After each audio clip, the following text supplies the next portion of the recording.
How come violins don't have tuning mechanisms like guitars? Learning to use violin pegs successfully can take practice and is often a source of frustration. People often wonder, why can't violin pegs just be the same as guitars?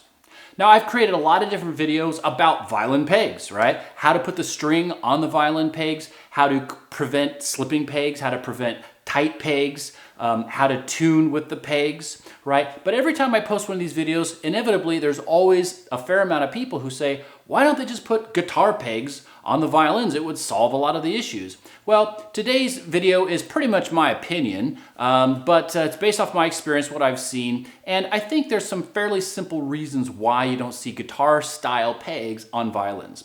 So let's get to it.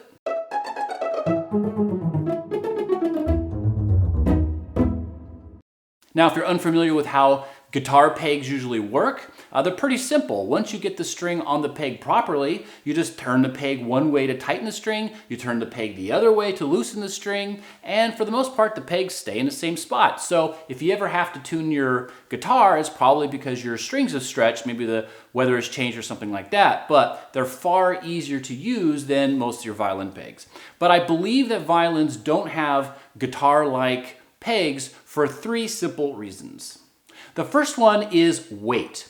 Now, there's actually quite a few violins that have had guitar-like tuning mechanisms installed in the scroll. In fact, a lot of the violins that you'll find that have these types of mechanisms are from like the middle 20th century, even some of them from the late 19th century. But it seems like the fad or the interest in this kind of died out by the 70s. Around the world for the most part, as far as I could see. And most of these violins that had these, they were either converted or they were made this way from the get-go, they were usually converted back. And I think one of the biggest reasons is because they're just heavy. So on a violin, unlike a guitar, you're having to hold the instrument up, vertically like this for long periods of time. And although the mechanisms don't really weigh that much, they do, tend to add to the weight, and they start to feel a little heavy after a while. And so if a person's used to a traditional instrument, it feels heavy. Now, obviously, if all violins just always had these tuning mechanisms on them, then people would be used to it and they wouldn't consider it heavy. But at this point, yeah, they do consider it heavy. And so a lot of people don't like the weight, and it may affect the sound in a negative way as well. Now, the second big reason is cost.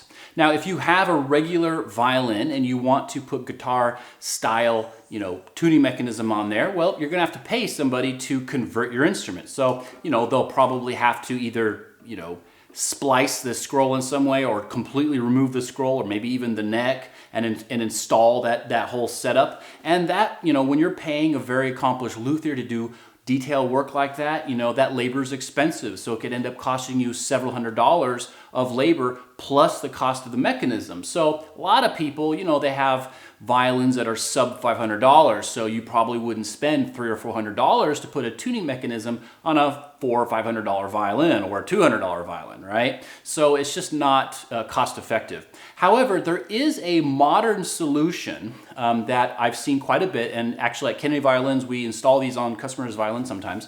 And there's this invention that uses planetary gears from the Whitner company. And these are pretty slick because the peg actually doesn't move inside the scroll box. So the peg is actually fixed inside the scroll box. And then when you turn the peg, it actually turns a mechanism inside the scroll box that turns the string. So you actually don't even need fine tuners. So it's a pretty cool gadget. So you don't have to worry about all the slipping and all the other stuff associated with pegs. You can make fairly large adjustments with the string, although it's a little slow. But more importantly, you can make really fine adjustments to the string, so you won't need your fine tuners. So they work pretty well. Of course, the downside would be the cost. So they usually cost at least around $65.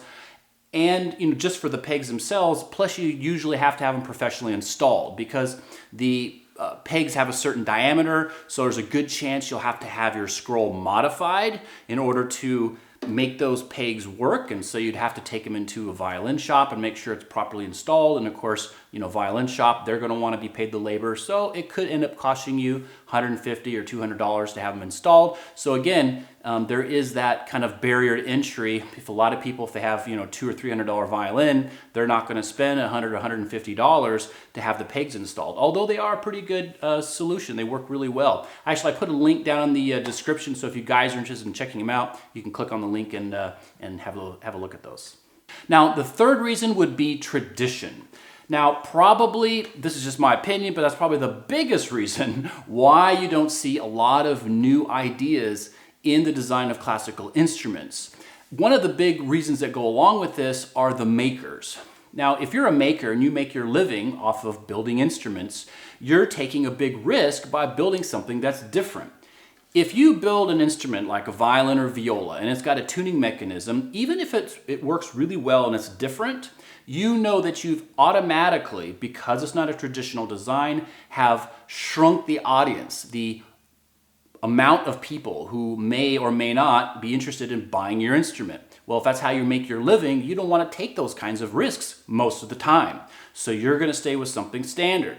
So whether it's the scroll design or the body, right? Because there's a lot of bodies that have been invented over the past couple hundred years that are probably better. They're cutouts that make it easier to shift. There's some odd designs, somewhat asymmetrical designs that probably make the instrument easier to play, but sound just as good or better, but they're not traditional. And so the audience is limited, so makers simply don't want to make these instruments that are different than tradition.